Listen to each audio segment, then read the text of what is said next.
Hi everyone, welcome to Biostatistics. This is the first of two lectures for this week, and each week you will find that there are two lectures that are prepared for you to go through at your own pace. And then on Wednesday nights, we'll have a more informal live session, which is not required, but is just meant for you to get some practice using the statistical software SAS, to ask questions about the homework assignments, and just to kind of interact together as a group. Again, those Wednesday sessions are not required. I will record them so that if anything that comes up is useful for the course, whether it's for homework or for exams, you'll have that handy. But it's really just an open opportunity for you to do some extra learning. You're also welcome to schedule office hours with me on Thursdays from 1 to 4 p.m. Pacific time, but I can also schedule times outside that window if that schedule does not work for you. And more details about the timing on these different sessions will be on the syllabus, as well as announcements made each week. So we're going to get started on the formal lecture portion of biostatistics. And I know some of you are intimidated possibly by biostatistics. The term sounds really scary. It's like the combination of biology and statistics. And depending on your background, if it's not scientific and if it's not mathematics, that may sound like it's something that's difficult. And I will say from my own experience that I did not come into statistics or epidemiology from a science background. I was actually an undergraduate sociology major, and we were forced to take statistics as part of that curriculum. Well, I'm certainly glad that I did, because I ended up really enjoying statistical analysis, even though I was not a mathematician or a scientist. And when it came time to go to graduate school, I knew that I wanted to combine statistics with health research, and ended up going on to get my PhD in epidemiology and biostatistics. And what I will say about biostatistics is that you will never have to worry about finding work as a biostatistician.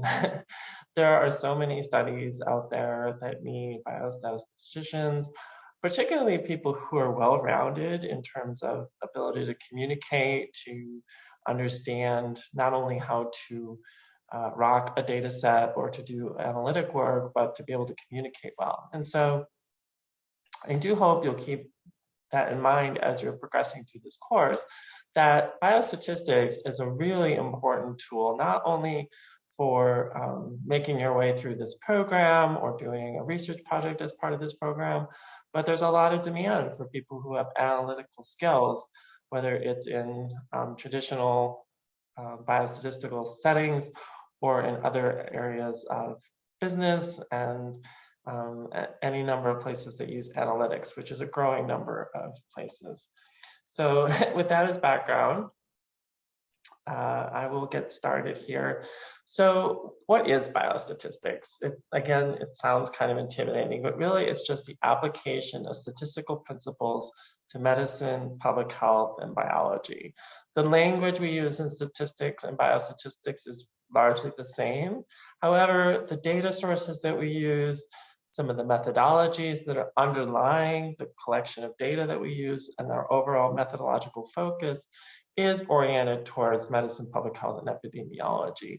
And I hope that makes it extra motivating for you, because we're really looking at questions that are of great importance.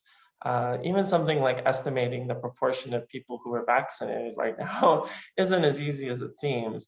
And so, or even predicting what will happen next with the pandemic. And so there are many applications of statistics in medicine and public health, not just research, but also in active public health agencies where there is a need for immediate information, but also to do that based on samples as opposed to having access to information on everyone in the population, which we never do have access to that kind of information. So we have to make inferences that account for a certain amount of uncertainty that we have when we use samples.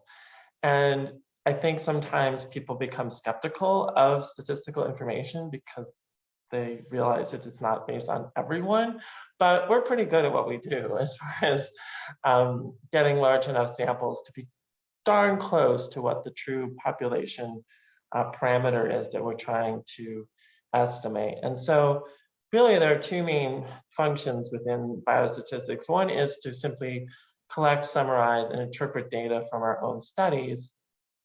But ultimately we do that to make inferences to larger populations. So for example, if we do a study of one treatment versus another in a clinical trial, our goal is to determine what is likely to happen in terms of efficacy in the real world once it's prescribed in the population. Likewise, if we're looking at a study to see if there's an exposure-disease relationship, we are trying to understand what the risk level is in the general population. Is it something that we should be concerned about? Does it highly elevate risk, or is it relatively minor? And we're able to calculate these things through using samples, and then we can then project or to make inferences about the larger population. So that's what we do, but it's really core tool within biostatistics or within epidemiology and public health, because biostatistics is really the language in which we do research, particularly in terms of methodology, but every study, unless it's purely qualitative in nature, will probably involve a biostatistician, which gets back to my statement earlier about there's always a demand for people who can do analysis. And that's certainly been the case in my career. Okay, so that's what biostatistics is in a nutshell.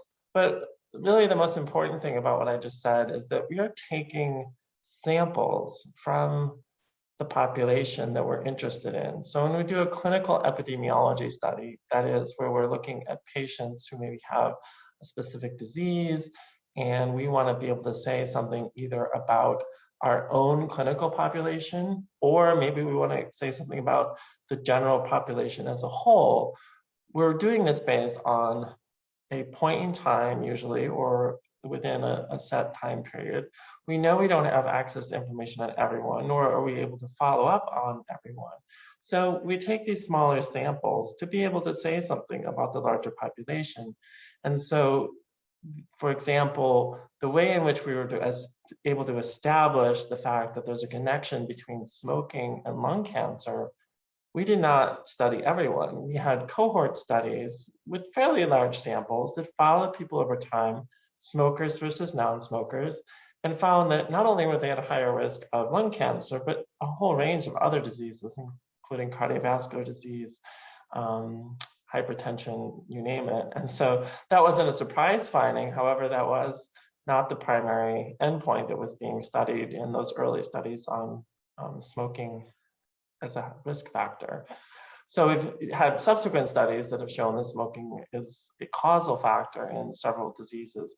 But again, this is based on rigorously designed studies that extract a sample that is hopefully representative of the population for which it is sampled. And what the goal is to make inferences about that population in terms of risk.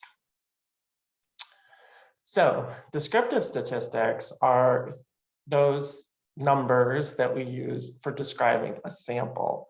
So when we generate descriptive statistics as part of a research paper, or we're just presenting preliminary results, that is based on our data and our sample, not for a population. And that's something that I think students sometimes confuse, is when we talk about statistics, we are using statistics to generate estimates, population estimates often, but for most of the time when we're doing descriptive statistics, it is for our sample. So when we calculate the mean, the median, the mode, or what we call measures of central tendency, that's probably the most familiar descriptive statistic. And you'll find as you read through the academic literature that in table 1 of most papers, you'll find the means and standard deviations, or even the mean and the median for the population under study for key variables.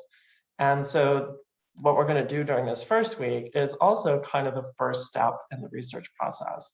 It's to take our data, look at it, make sure that everything looks okay, allowing us to move on to more complex analyses. So we'll do things like frequency counts just to look to see how many people are in our study, how many people had the exposure of interest, how many people had values that fell outside of what we would typically find or expect to find, and do we need to do some corrections to our data, some cleaning as we call it, before we move on to other things. So it's really important to not skip this step of doing descriptive statistics. We're going to, in this first week, also learn to hand calculate a sample standard deviation. That's about as complex as we're going to get as far as hand calculations, because there's really no reason to do it. We have statistical software that allows us to do calculations much more rapidly in the past. However, it's really important to ground your knowledge based on some of these calculations, because it really gives you a more intuitive sense of what some of these things actually mean. And the standard deviation is one that I think is very important for understanding the nature of variability in our data and what we mean by variability in our data. So I'm going to have you hand calculate that one, and then the rest you'll use statistical software. I don't know if that's less intimidating or not, but for the most part, you're going to be using computers to do the heavy lifting, and that's what we all do in our day-to-day work in statistics anyway. It's been a while since I've done hand calculations, although I'll often use things like Excel or other calculators that aren't part of a statistical software package to do some quick calculations. We must use inferential statistics, however, to estimate equivalent population parameters. So we know when we calculate the mean of our sample, or we see the amount of spread that's in our sample, or even differences between two groups within our sample, we know that this does not represent exactly what it's the case in the general population. But depending on our sample size, we can say to what level of certainty we have measured and quantified the likely range of values. For example, confidence interval around a mean, which we'll discuss later in part 2 of this week. As I mentioned, if you go through the academic literature, and I encourage you to do that, I am not formally assigning any research articles, but if you do a research search in PubMed and brought up traditional research articles, if you look at table 1, you'll see that almost all of them have a descriptive table, and it simply says who is in my study, how many people had a certain attribute, what proportion were male versus female, what is the breakdown by other categorical variables, often presenting percentages, what is the sample mean of key variables in the study for continuous measures. Age is often reported at the top of the table. Everyone's interested in age because we know it's so important for pretty much every health outcome. There's very few exceptions where age is not a factor. And so that's often reported in tables right up front. But depending on the nature of the study, there'll be anywhere from 5 to 50 measures that'll be described in table 1. And usually what's there is what we call descriptive statistics, means, standard deviations, proportions. In some cases, we'll do confidence intervals, but usually that is reserved for when we're making estimates of things like relative risks or odds ratios. I will take a moment to mention that in your textbook, the first 3 chapters are really more epidemiological in nature than statistical. They're about methodology. And that is why I've asked you to just read that as background and not as part of the core biostatistical portion of this course. And so in preparation for doing analytic work, I hope you'll do that as well. But as I said, as an essential first step, you should always take the time to get to know your data, to visualize it in ways, not doing any kind of formal tests using the data, but instead just making yourself aware of what you're looking at so that you can make good decisions about the next analytical steps. And what you'll learn in this course, hopefully by the end, is though there are strict guidelines on how we choose to do certain things within statistics, there is a certain amount of freedom to how we go about doing an analysis. And so it is important that we think before we start doing analysis and really develop an analysis plan that prevents us from making too many on-the-go decisions, which can actually result in bias of our results. And so I would say that biostatistics is partially an art, and that is true, but it really should still be science, and that we should have procedures that we follow, a methodology, and stick with what we said we were going to do at the very beginning. Okay, so one of the first steps, and I will do a demonstration of how to generate all of this during the SAS tutorials or the general tutorials as part of the live session. I'm not going to go back and forth now between lecture and statistics mode, because I think it's also kind of confusing to be going between different views, but I will provide examples in these slides of some of these distributions. They aren't coming strictly from SAS output, which you're going to learn to use in this course. They'll look very similar to what you're using in the course. So as I mentioned, one of the first things you want to look at is, are there sufficient counts of cases in the sample with the outcome of interest? Now, ideally, before we start a study, we know how many people will be enrolled in a study, but in today's world, we're often using what we call secondary data sources, where we didn't necessarily recruit subjects into a study, but instead we've obtained a sample from another source. It could be from medical records, it could be from electronic sources that we merge together. And not to say that traditional studies aren't still important, but more and more in our day-to-day analytical work, we're using data sources that may already be pre-populated. And so just seeing, do we have enough power to look at a particular question is a really important first step. And I mention that because if any of you are considering doing research, one of the first steps would be to say, hey, what would be a good data source to answer this question? And simply doing some counts on exposure disease, rather than looking at the relationship, would allow you to determine whether it's going to be worth your effort to even see if there is an association, for example. And then we'll also look at other variables just to get our sense, are there any outliers? Are there any data entry errors?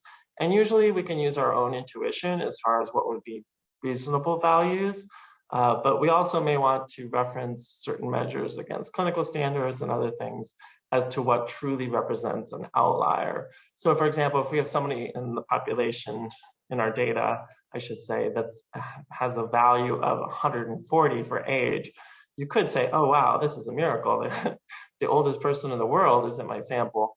Or you could assume that there's some sort of data entry error. And so you have to sometimes use your own judgment as to whether something is valid or not. But data cleaning is also part of the analytic approach that you'll take. And we won't get into data cleaning that much, but it is a big part of what I do in the real world as far as getting the data ready to do research. As I mentioned, frequencies tell us a lot, not just about errors or do we have enough people in our study, but also about the distribution of values within our data. And that can tell us a lot. Is there a unimodal distribution, meaning is there one peak in the distribution, or are there two peaks in the distribution, which we would call bimodal? And that can, just that information alone can affect our analytical strategy. It may suggest that there's actually two overlapping populations with different means if we see a bimodal distribution. A good example of that would be height for men and women. That would probably be a bimodal distribution, one peak for the average of women and one peak for the average of men. And that would suggest that there are, in fact, two overlapping populations as opposed to one population. That's just one example, but those distributions can be very informative. Another important thing to look at is what type of shape does it have? Is it bell-shaped, a traditional, what we call normal curve, normal distribution? Is it flat? Is it peaked? And those kinds of things can be portrayed visually as part of an analysis, but also just to inform future analysis. And we'll go into what those different distributions mean in terms of the analytical approach. But it's always a good idea to do a histogram on a continuous or interval variable just to see what the shape of the distribution is. And like I said, there are certain statistics that are based on certain distribution assumptions. Sometimes we can get away with some wiggle room on those, and we'll talk about what is acceptable and what's not acceptable in terms of proceeding with analysis. Okay, well, this is probably a review for some of you who've taken statistics before, but it's really key, and that is the levels of measurement. When we collect information ourselves, or when we're given information, in the case of secondary data, it's often characterized in different ways as being a character variable, meaning it contains text, or it's a numeric variable, in which case it has numbers or possibly dates. And you can break that down further into what is the underlying feature or measurement that we are looking at. So a nominal variable or categorical variable would be something that is, say, sex, male, female, or other, or they might have something like race, ethnicity, okay? Purely something that is named, but doesn't have any underlying numerical value. Ordinal are those measures that they may appear at first to be categorical, but they have some inherent ranking. So for example, an ordinal measure might be something like self-reported health, which would go from fair to good to very good to excellent. Those may seem like they're equally distant, but there's really no way to say that the difference between fair and good is the same as between good and very good. And so that would be an example of an ordinal measure. And then finally, continuous and interval, which a lot of clinical measurements would be based on things like that. So height, weight, blood pressure, BMI, these would be either on a continuous scale or an interval scale. And we're going to go into more depths on that. But what's important to know with levels of measurement is depending on how high the level of measurement, meaning if we have continuous and interval, which would be the most information, down to something that's dichotomous or categorical, it can either limit us or allow opportunities to transform that variable into other levels of measurement. So for example, a continuous measure can be made categorical or ordinal. We do this all the time. For example, even a diagnosis of something like depression, yes, no, which we make dichotomous, could be based on underlying numerical measures that have a distribution. So for example, if we're doing a screening for depression, depending on how many responses were positive on a screening instrument, that may give them a score and say yes, no. So the underlying that is a distribution, but we just dichotomize it. But in practice also, we could do something like high income versus low income. We may actually have people's income, but we may choose to categorize that in some other way that we find more meaningful. So you can always take a continuous measure or interval measure and turn it into a categorical measure. However, ordinal and categorical measures, you're stuck. You can't then make those into continuous measures unless you had the raw underlying information. But if you start with ordinal measures or you start with categorical measures, they may have no underlying inherent quantity. So that's important to consider. And you also lose information when you go from a continuous or interval measure down to a categorical or dichotomous measure. And that's something to keep in mind. Sometimes you do it for practical reasons, for ease of interpretation or based on clinical convention. But for example, we consider with BMI above 25, it's considered overweight, above 30, obese, and there's other categories that would be for higher levels of BMI. But those are somewhat arbitrary clinical cutoffs. But you'll see that that's one way in which a continuous measure might be turned into a more ordinal measure, such as normal weight, overweight, obese, which is based on an underlying continuous scale. Okay, so a frequency distribution is simply counts of specific values, and we can visualize that, as we'll show here in a moment. And we can usually visualize these with a histogram in the case of continuous or interval data. If it's categorical data, we can use a pie chart. And again, this is a really useful first step in looking at data. So, for example, a frequency distribution table on something like self-reported health, this is what we could see numerically if we were to run a frequency on self-reported health. It'll give us a frequency, a relative frequency, a cumulative frequency, and a cumulative relative frequency.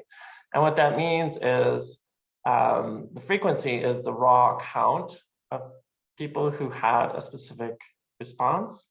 Relative frequency is the proportion of the total. So relative to the total, what is the percentage? Cumulative frequency is the cumulative count starting from the lowest value to the highest value. So you can see that between excellent and very good combined, we have 31 responses. Combined with good, we end up with 40. Add fair, we have 46. And if we add poor, we're at the total of 50. So cumulative frequency is the cumulative counts of going from lowest to highest.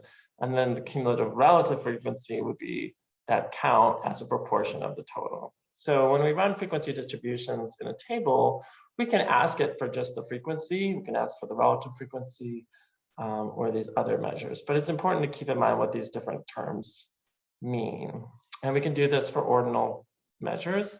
We can also do it for interval measures. Okay. We can also portray a frequency as a histogram for ordinal measures. We can also do this for continuous measures. And you can see this is the same information, simply portrayed graphically. So we have from left to right, from poor to excellent. And this would be the appropriate way to present ordinal information. If this were categorical, I could present these categories in any order. But in the case of an ordinal variable where the order is important, we would generally go from lowest to highest or highest to lowest, depending on how we think about that measure. But here you can see the same information visually, and clearly the most common response is excellent, and you can kind of see what the distribution is of the variable. Okay. So ordinal variables, categories would have a rank order, but the distance between those ranks are not equal. So we saw there that there's quite a few people who have a response of excellent, very good, good, and it seems like it drops off fairly evenly, but that doesn't mean that the distance between those responses have the same meaning. So the difference between someone's perception of what it means to have very good health versus their perception of what it means to have excellent health may not be exactly the same as the difference between having poor health and fair health, or between fair health and good health. You can't make that assumption. However, it is useful for categorizing people's perceived health, and actually self-reported health is one of the strongest predictors of mortality. It's kind of an interesting phenomenon where you can take all kinds of other biometric measures, things, heart rate and blood pressure and any number of clinical measures.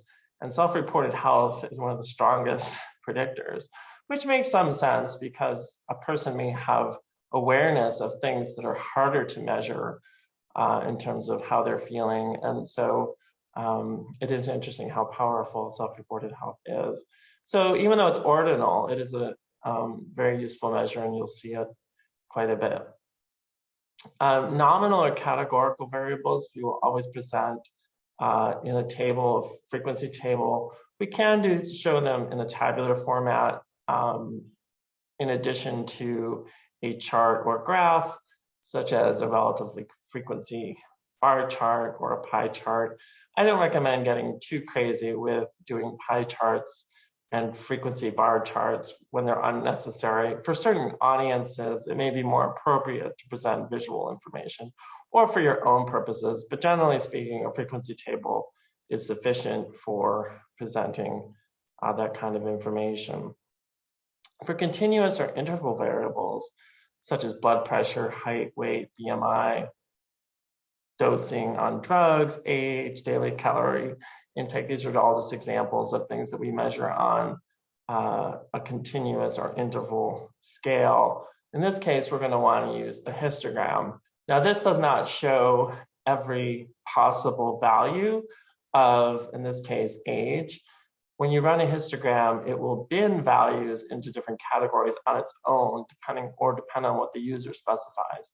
But it gives you a visualization of the distribution of your sample. So in this case, we can see that this is an older population sample, and we see that the most common age group is 65 to 69. This is obviously not of a population as a whole, but this would be a way to visualize continuous or interval variables. We can also see that exact same information in a frequency table. And in this case, it would be appropriate to report not only frequencies, but cumulative relative frequencies, because age categories, as you get higher and higher, you could say, well, what proportion are under age 65, or what proportion are under age 75? So in the relative frequency column, we can see that from the age group 70 to 74, that represents 24% of the population or of the sample. But if we look at the cumulative frequency and the cumulative relative frequency, we can say that 2/3 or 67% of our sample is below the age 75. So cumulative relative frequencies are useful when looking at continuous or interval variables. They're not as informative for categorical variables and may not even be appropriate when applied to categorical variables. Okay, so that gets us to measures of central tendency. And by measures of central tendency, we are really thinking about what is a typical value in our data set? What is the most commonly occurring value? And so we might calculate a mean, which is probably the most common measure of central tendency. So if we had a series of blood pressures, this is actually looks like heart rates. Does not look like blood pressures. Of 10 randomly selected participants, we would determine the mean simply by adding up the values and dividing it by the sample size. So n is the signification for sample size. We add up the sum, which is 713, heart rate, blood pressure, and divide that by 10, and we find 71.3. Hey, that's easy, right? A mean, we all know how to do that. Okay, but means are important statistically, and we're going to talk more about when it's appropriate to report a mean and doing tests on differences between two group means, which is a real important way to look at differences in treatment effects and so on. So means are important, even if they're easy to calculate. Another measure of central tendency is the median. If you think of the median on the highway, it's the thing between, it's right in the middle. Okay, that's one way to remember the term median. It's right down the middle. That may be a regional term, so that's what we called it back in Ohio. Maybe you call it something else in California. But the median is the middle value. And the median, we say, holds 50% of values above it and 50% of values below it. And another way of saying that is just the middle point of a series of values. Now, if there are an odd number of measurements, then the median is an actual value in your data set, because there's going to be that one value right in the middle, and there's going to be an even number on either side. In the case of an even number in your sample, the median is the mean of the two middle values, which could be actually represented in your data, but it could actually be just a value that is the average of those two. So that's something to keep in mind when you calculate a median is that if you have two values right in the middle of when there's an even number, then it's going to be the average of those two values to calculate the median. Some other descriptive statistics that we often report, maybe not as frequently as we would the mean or the median. The sample range is the difference between the maximum value and the minimum value. So in this data series, 81 was our maximum, 62 is our minimum. So we would say that the sample range is 19. We wouldn't say that it goes from 62 to 81. We would simply say the range is 19. That's how many clicks on heart rate the difference would be. The sample mode is 81, and the way that's derived, that is just simply the most commonly occurring value in the data set. So modes aren't the most useful of measures of central tendency. The only examples that I can think of where mode is really interesting is, for example, what is the most common age that an adolescent who does eventually start drinking, at what age do they typically start drinking? So if the modal age is 16, that would give you an important piece of information where that might be the most common age that children initiate alcohol use, and that might be a good time to do an intervention. However, the average, the mean, or even the median may be higher than that. But that modal age is kind of say, hey, this is when kids typically start. That's one example where you might use a mode. When we're describing a distribution, we can either do this in terms of percentiles and quartiles, or for continuous measures, we can also calculate a standard deviation. And as I mentioned earlier, that is the one thing that you will hand calculate is the sample standard deviation. It's a fairly simple formula, but conceptually it's important for understanding variability in our data. So first, starting with quartiles, the quartiles, similar to the median, simply just measure the points within our distribution where different quarters occur. So the median would actually be the second quartile. Quartile 1 would be the value below which 25% of values occur.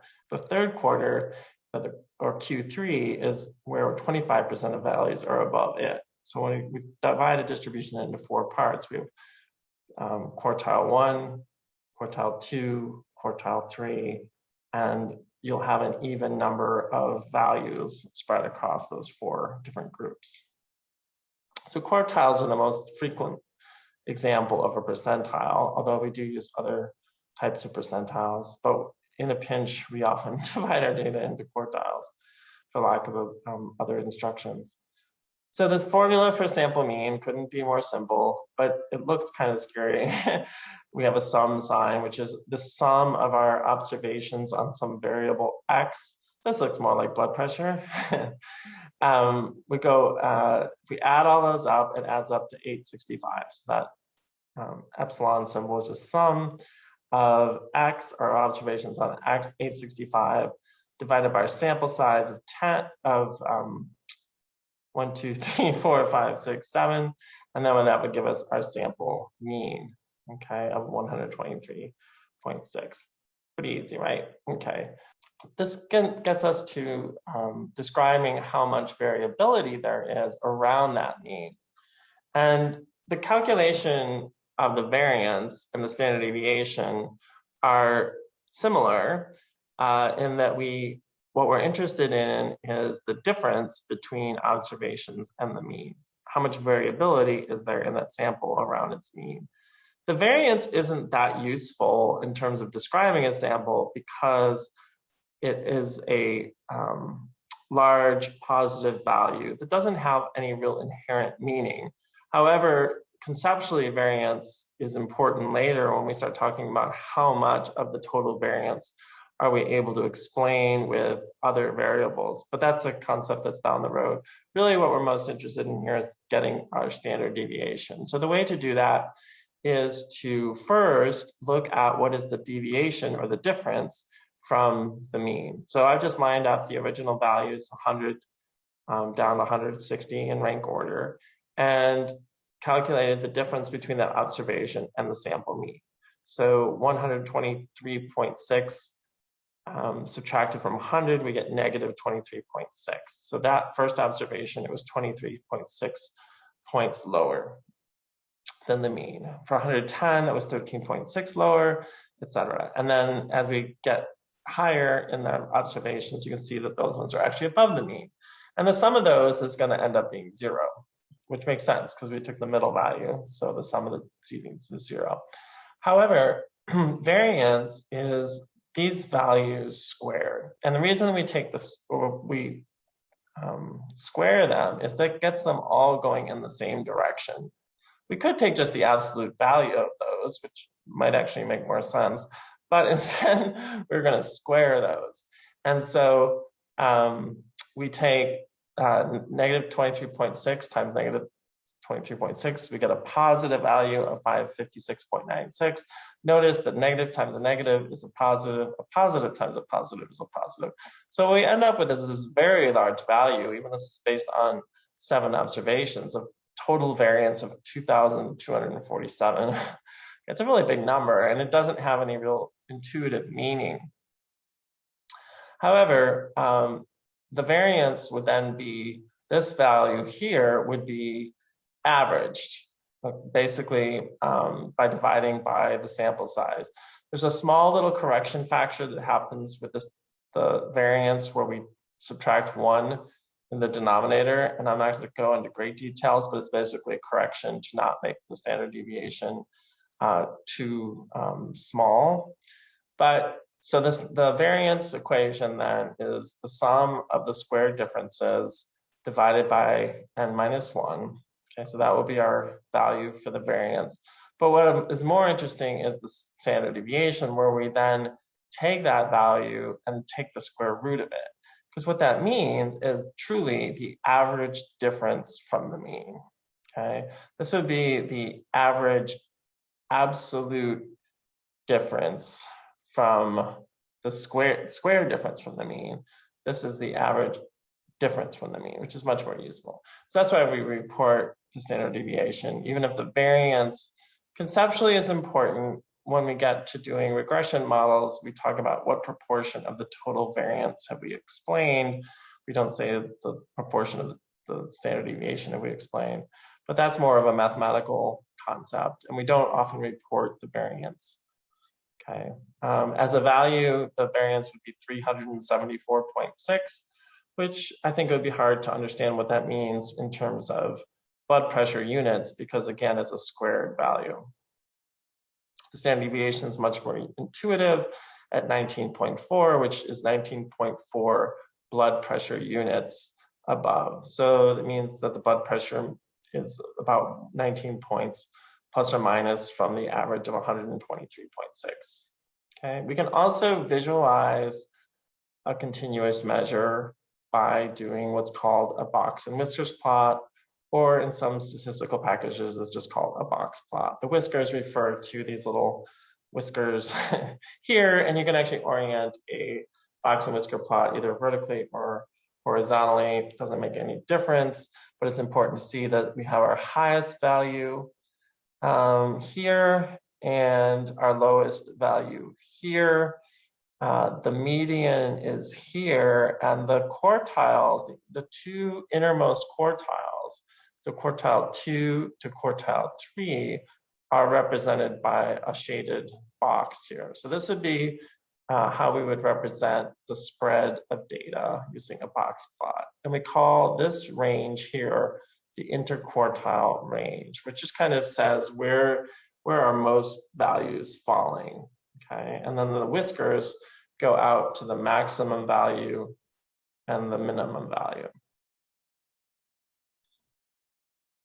So really, descriptive statistics is just a numerical and graphical display of our data, just to help us better understand it, to help our readers better understand what's in our sample, and it's a first step as part of the analytical process. For dichotomous and categorical variables, we can do frequencies and relative frequencies and tables. We can also do bar charts representing frequencies and relative frequencies, or we could use a pie chart. Don't recommend using that unless it's for a PowerPoint presentation or something like that. Ordinal, we use frequencies, relative frequencies, cumulative frequencies, and cumulative relative frequencies. We can also portray those with histograms showing either frequencies or relative frequencies. For continuous measures, we report out the mean, the standard deviation, the minimum value, the maximum value, the range, median, quartiles, and interquartile range.